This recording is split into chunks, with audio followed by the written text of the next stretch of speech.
Bonjour, bienvenue à cette session d'information en ligne qui a pour objectif de vous donner un aperçu bref, clair et synthétique sur l'actualité sociale de cette année 2016. Voici les thèmes que nous allons aborder ensemble.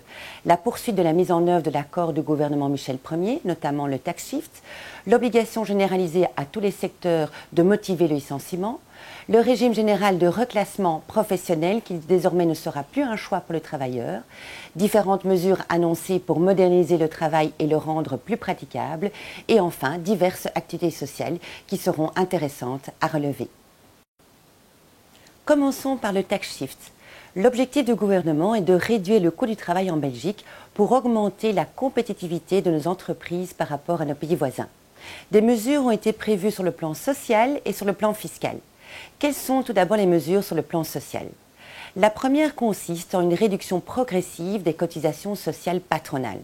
Un employeur qui engage aujourd'hui un travailleur paye des charges patronales de base qui s'élèvent environ à 32,40%. Ce pourcentage diminuera progressivement à partir du 1er avril 2016 pour s'élever à seulement 25% en 2018. Il s'agit donc d'une diminution de près de 7,5%. Pour les salaires les plus bas, le taux de base se trouvera même en dessous des 25%. Une deuxième mesure vise à encourager les indépendants ou les entreprises débutantes à engager du personnel. Ils ne devront pas payer de cotisations sociales patronales de base pour le premier travailleur engagé entre le 1er janvier 2016 et le 31 décembre 2020, et ce pour une durée illimitée. La troisième mesure est en lien direct avec la précédente.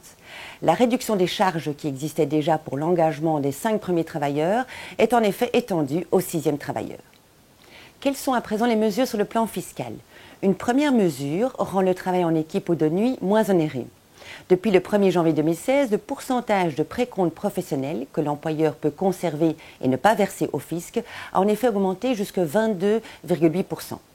Une deuxième mesure fiscale concerne les entreprises actives dans la production de technologies de pointe. Elles pourront verser moins de précompte professionnel au fisc en cas de travail en équipe ou de nuit avec un pourcentage de dispense de 25%. Le tax shift est-il également avantageux pour les travailleurs?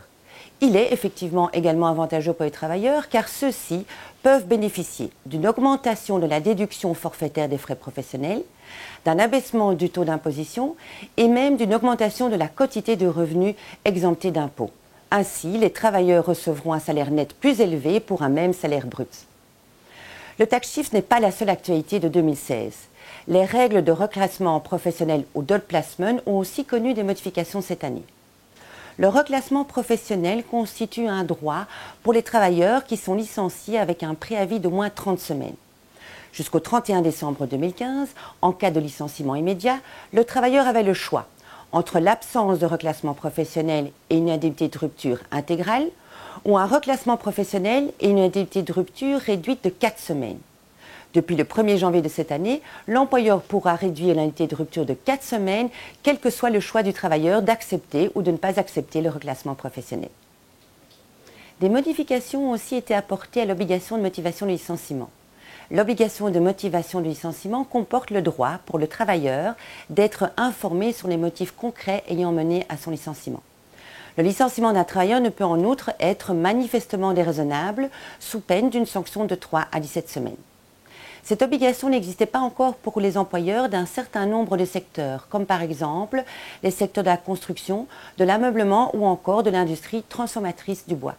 Depuis le 1er janvier de cette année, l'obligation de motivation de licenciement s'est généralisée à tous les secteurs, excepté pour les travailleurs exécutant certains travaux sur des chantiers temporaires ou mobiles.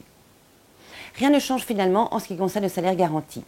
On reste dès lors à 1 mois de salaire garanti payé par l'employeur, la proposition de passer à 2 mois de salaire garanti n'ayant finalement pas été retenue. Par contre, pour encourager les employeurs à mener une politique de prévention contre les absences pour incapacité de travail, le gouvernement souhaite que soit mis en place au sein des entreprises un trajet de réintégration au travail après 6 mois d'incapacité. Et ce sur base volontaire, sans que le travailleur ne soit sanctionné en cas de refus de sa part. On attend encore des textes de loi à ce propos. 2016 est par ailleurs l'année où tous les titres repas deviennent électroniques. L'employeur peut de plus augmenter à 6,91 € son intervention dans le titre repas, de sorte que depuis 2016, des titres repas d'une valeur nominale de 8 € sont en circulation. Le gouvernement a également annoncé des mesures pour rendre le travail plus praticable. Il s'agit tout d'abord de simplifier et de moderniser le travail à temps partiel. Un certain nombre de propositions sont sur la table à ce sujet, comme le remplacement de l'obligation d'inclure dans le règlement de travail tous les horaires de travail variable, par celle d'y prévoir un cadre général de ces horaires mentionnant les informations suivantes. La tranche horaire quotidienne durant laquelle on peut travailler, les jours de la semaine possibles, la durée de travail quotidienne et hebdomadaire minimale et maximale, ainsi que le mode de publication des horaires variables et leur délai de publication. La publication des contrats de travail à temps partiel et des horaires variables devrait être autorisée sous format électronique. Et l'employeur devrait pouvoir déterminer lui-même le délai qu'il devrait respecter pour informer les travailleurs de leur horaire effectif, délai qui est actuellement de 5 jours ouvrables. On parle en outre de simplifier les règles de calcul du sursalaire en cas de prestation supplémentaire des travailleurs à temps partiel avec horaire variable. Et toujours dans cette optique de rendre le travail plus praticable, le gouvernement souhaite légaliser le système des horaires de travail flottants, qui aujourd'hui ne repose sur aucune base légale, mais qui bénéficie d'une certaine tolérance de la part des services d'inspection. Citons à présent quelques autres nouveautés importantes. Le travail de nuit dans le secteur de l'e-commerce devient enfin possible en 2016. Une convention collective de travail a en effet été conclue dans ce secteur pour permettre le travail de nuit via une concertation sociale au niveau de l'entreprise. Le RCC, ou régime de chômage avec complément d'entreprise, appelé anciennement prépension, est devenu plus onéreux sur le plan des charges sociales.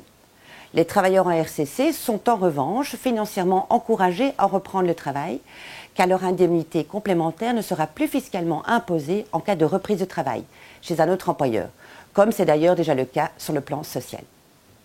Le congé éducation payé est devenu une matière régionale. Les régions appliquent dès lors des délais différents en cas de demande de remboursement de congé éducation payé.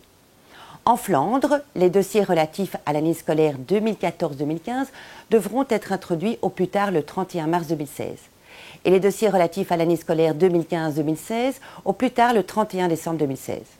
En Wallonie et à Bruxelles, le délai n'a pas été modifié. La date du 30 juin 2016 reste donc maintenue pour les dossiers relatifs à l'année scolaire 2014-2015. Pour en finir, encore quelques modifications concernant l'examen médical. L'examen médical obligatoire en cas de contact avec les denrées alimentaires a été supprimé depuis le 1er janvier 2016. Des mesures alternatives ont été prévues, comme la formation adéquate des travailleurs concernés et une analyse des risques tous les 5 ans.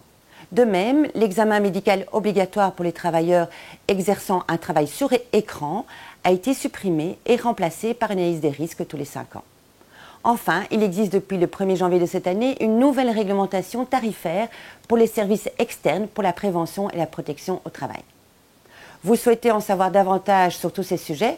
Suivez alors notre actualité sociale sur notre site web. Vous serez ainsi toujours au courant des dernières nouveautés.